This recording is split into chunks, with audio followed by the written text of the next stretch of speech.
The Holy Gospel of our Lord Jesus Christ according to Matthew. Glory to you, Lord Christ. In the time of King Herod, after Jesus was born in Bethlehem of Judea, wise men from the east came to Jerusalem asking, "Where is the child who was born King of the Jews? For we observed his star at its rising and have come to pay homage."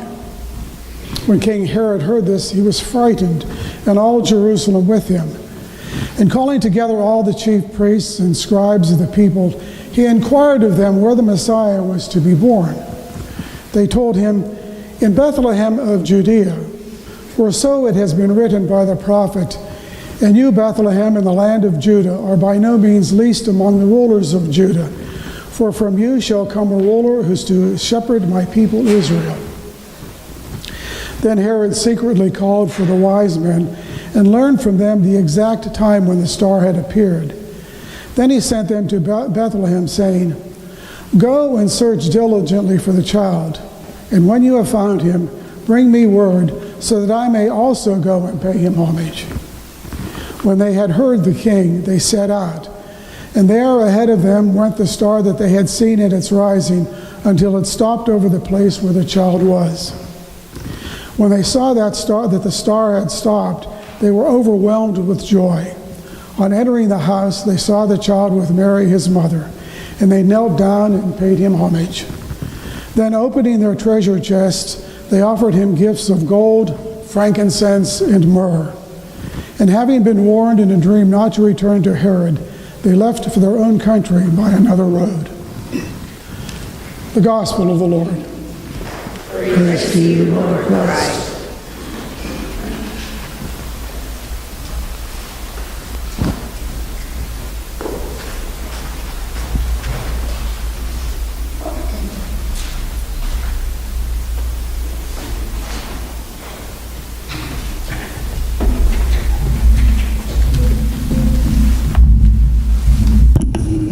Please be seated.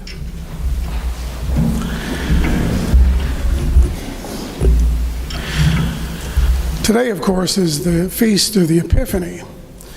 It's the story of three remarkable men who brought three remarkable gifts. But in many ways, it's our story. It's your story, and it's my story. Start with the remarkable men and their remarkable gifts. Gold, frankincense, and myrrh, by their very nature, are remarkable gifts to be given to anyone. Kings and princes, and even especially newborn babies. And then there are these remarkable men. We know from the following story about the killing of the holy innocents that it took them 2 years to make this journey. And you have to wonder why. They get this vision that a king is going to be born somewhere west of them, and if they follow this star, they're going to get there. They didn't know where they were going, how long it would take, what encounters they would find along the way, but they went. Remarkable men on a remarkable journey, bringing remarkable gifts. And then there's you and me.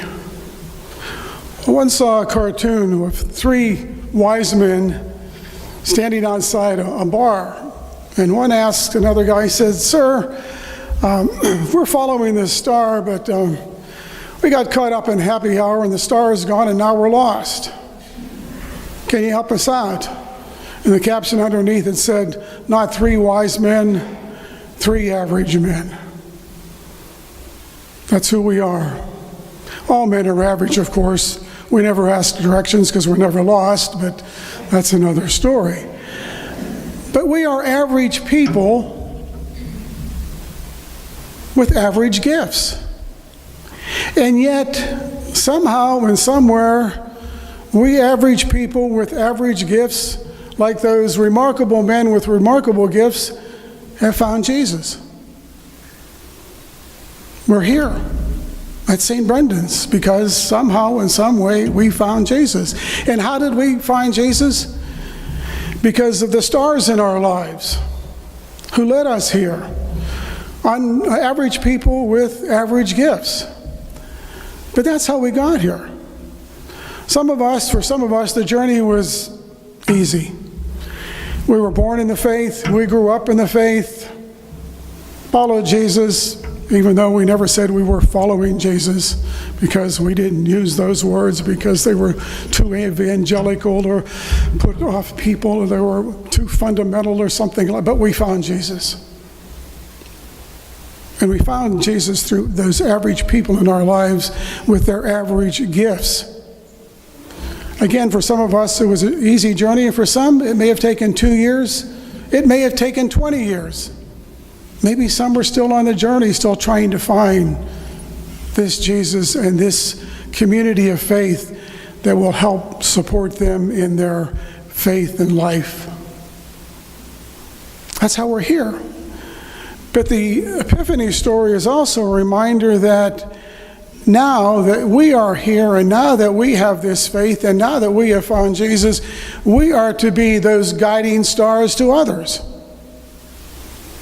Average people bringing average gifts. None of us, well, speaking for myself, none of us is remarkable. And none of our gifts are remarkable. But when we look at our gifts, they're much more important and much greater than gold and frankincense and myrrh.